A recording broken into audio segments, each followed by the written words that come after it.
5 hidden costs sa pagiging OFW. Let's be honest, hindi lahat ng working abroad masaya.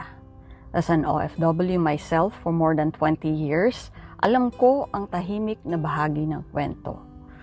Una, emotional cost. You show up strong, pero may mga araw o gabi na pagod ka. May birthdays at family events pa nga na napapanood mo na lang online. May mga nagsasabi na, sana nandito ka, hindi mo na lang sinasagot. You tell yourself you're strong, but then you know that strength cannot cancel loneliness. Pangalawa, relationship cost. Distance changes people. Lumalaki ang mga anak, tumatanda ang mga magulang, nag-iiba ang dynamics ng pamilya. May mga relasyon pa nga na hindi kinaya ang pagitan ng distance, ng time zone, at ng pagod. Dahil hindi sapat ang video call para punan ang presence mo.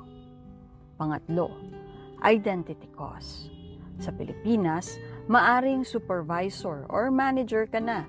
Pagdating sa abroad, madalas nagsisimula uli, underemployed or overqualified. Kaya you just quietly rebuild your identity. Pang-apat, health cost. Long hours, emotional pressure, responsibility na parang hindi ka pwedeng magkamali. Kaya stressful most of the time. Pero tandaan mo, chronic stress has a cost na hindi mo agad mararamdaman. Panglima, time. Ito ang pinakamabigat. Those years na hindi mo na mababalik and those moments na hindi na mauulit. But here's the truth. OFWs are not just remittance sender. We are decision makers for our families. We are risk takers. We create value beyond borders. Kaya kung OFW ka, tandaan mo to. Hindi ka ATM at hindi ka lang provider. Isa kang taong may pagmamahal, may pangarap at may dignidad. Kaya paalala, my fellow OFWs, alagaan mo ang sarili mo first and foremost. Invest in your health, wag lang sa remittance. Invest in your growth.